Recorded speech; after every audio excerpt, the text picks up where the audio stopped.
Hello and welcome. You're watching Head to Head. I'm Carrie Oderman with UATV. Ukraine's defense ministry says Russia is still supplying weapons and military hardware to the armed formations it controls in the Donbass. Last week, a convoy loaded with army equipment and personnel was spotted traveling across the uncontrolled portion of the Ukrainian-Russian border. To talk more about the current situation in Donbass and Ukraine's national defense strategy, we welcome to our studio today Glen Grant. He's a defense reform expert in the Ukrainian Institute for the Future and former lieutenant colonel at the British Army. Thanks for joining us, Mr. Grant. Thank you very much. Well, let's talk a little bit about Ukraine's defense strategy. What can you tell our viewers that are outside of Ukraine? Well, I think the first thing is that right at the moment, they don't have a written public defence strategy. It's only what is actually a continuation of the last 5 to 6 years.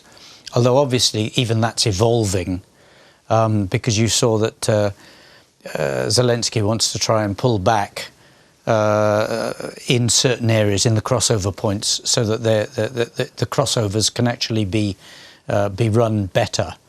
And the idea of that is to in a way to show the public on the other side in Donbass that they are still Ukrainian and they can come in and out of Ukraine in a more easy fashion. The trouble with doing that at the moment is that the shooting, the killing hasn't stopped everywhere else. So even though there's been, you could say, small slices of ceasefire across the Minsk line, the majority of the Minsk line is still brutal and bloody, especially with snipers and indirect fire from mortars, and both of those are going on constantly. So it seems like Zelensky is making every effort that he can. How do you think the talks in Paris, the Normandy format talks, actually went? That's a very good question, and I'm not sure it's completely clear yet, because there were differences in the interpretations between Germany, France, and Ukraine, and I have no idea which of those interpretations is the correct one, because it hasn't been clarified in that respect. I think that if it's to be believed that the president actually put Putin under considerable pressure in the talks, by his normalness and by the fact that he refused to play sort of Putin's game in the way that he likes to structure argument and everything else. And there was something I saw on Facebook today that said that when he left the meeting, he was actually under sort of physical pressure, and that his hand was sort of turned in like this. And if that is the case, then one could say that perhaps that's a good thing, because it's time that the pressure was put on Putin, because it's not right that he should have a free hand to put pressure on the world and pressure on Ukraine without sometimes pressure going back on him. He seems to be getting away with it, though. He does, too much. It's arguable that we've got probably the weakest bunch of politicians in Europe that we've had for a long time, and that most of them seem to be quite happy to agree to whatever it is that Putin wants to do. And I mean, the idea that Macron should go to Russia next year, I find abhorrent, frankly. I mean, whilst Russia is killing people left, right, and centre, and whilst they're bombing hospitals in Syria, I mean, their leadership should not be treated in the way that they're treated. This is perhaps a sign that the EU is really weakening to the point that countries like Germany and France are going to start practicing their own foreign policy, much more distinct from the EU's foreign policy? Oh, that's a nasty question. Or comment. Yeah, well, I think it's been happening for quite a long time, actually. I mean, I think that the idea of having a common EU policy has only worked with things like bananas and salmon. It hasn't actually worked with anything of any importance. And that's because primarily, if you're going to have EU commissioners and EU people, compromise candidates are not what you need. You actually need people that are strong in character. And the EU will get round to realising that sooner or later. Yeah, but oftentimes politicians prioritize their national elections over going to the EU. They're oftentimes put out to pasture in the EU. Yeah, I think that's right. I mean, certainly in Britain, that's exactly what we were doing, but pasture and to earn a lot of money before they retire. One last nice retirement and check. that is exactly one of the reasons why Brexit has happened, and why the election of the Conservatives happened, because people didn't want that sort of European Union.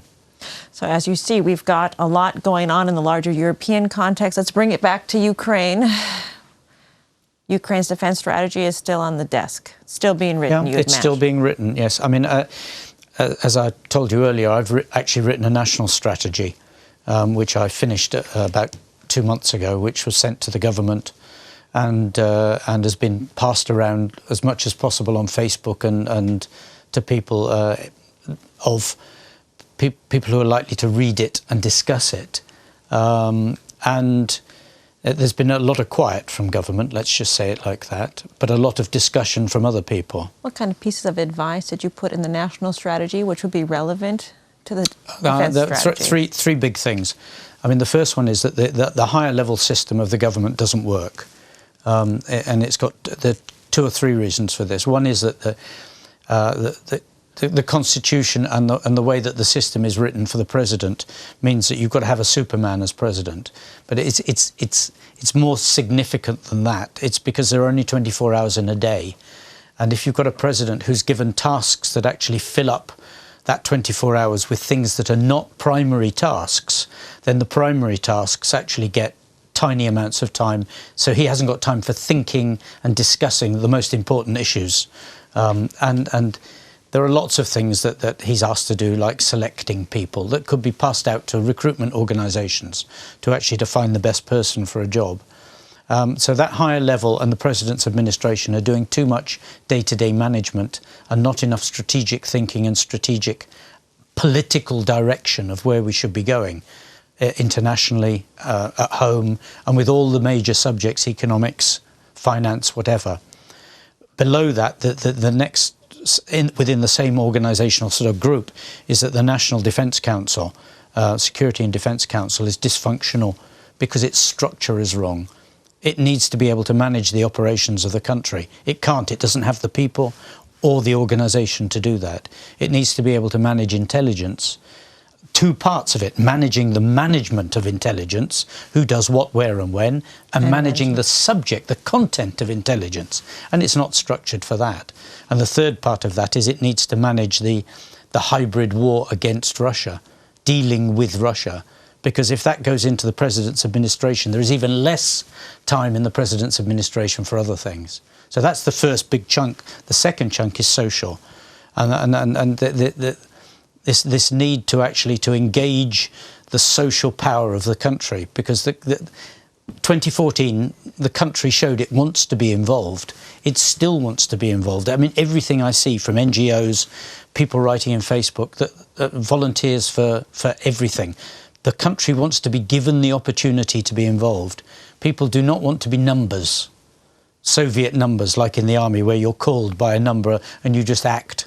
Whether you're the best IT specialist in the country and you end up being a private soldier rather than doing IT, because it's that sort of attitude that has got to change. And the other thing with social, of course, is economic. The ability to give everybody in the country the chance to actually to make companies, small companies, turn them into medium companies, which later will become big companies. And then the third most important thing is actually the hybrid warfare activity itself.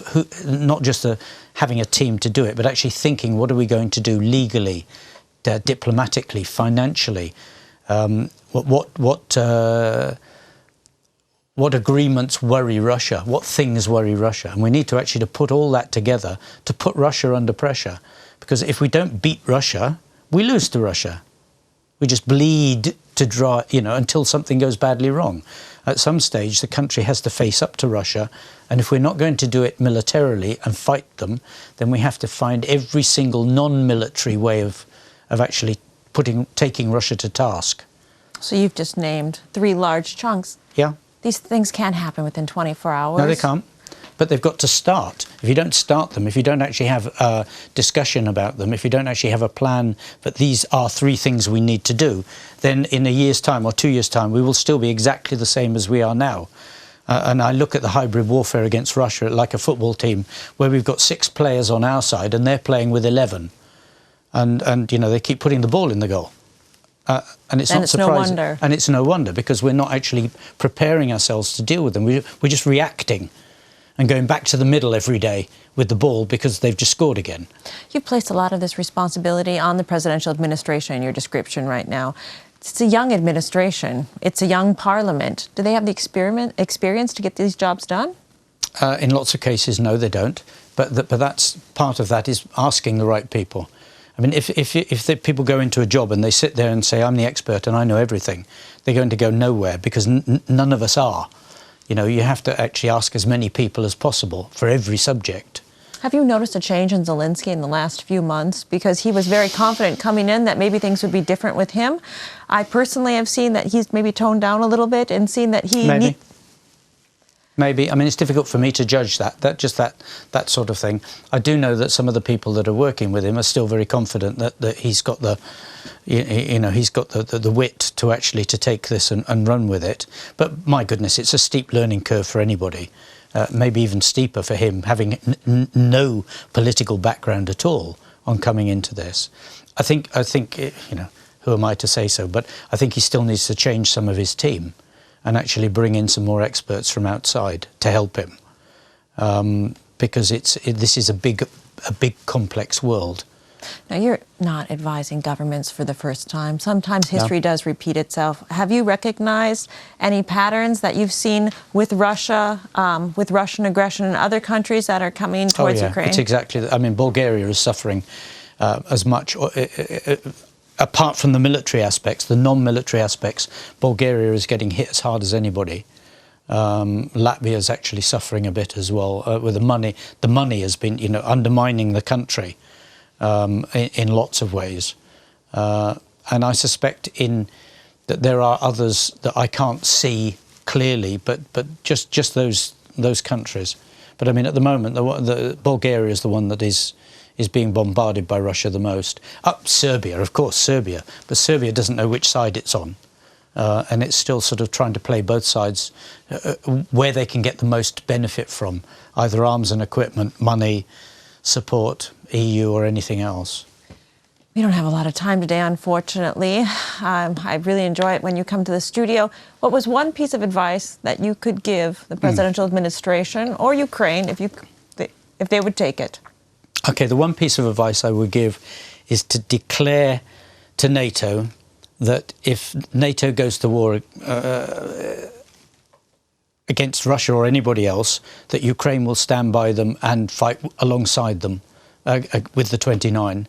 Because, as though they already belong. As though they belong to NATO. Because if they join NATO, they're going to have to do it anyway. So much better to do it now and get used to it. And show that they're ready. And show that they're ready and willing, which is more important, and willing to go to war if necessary in Estonia, right up the top.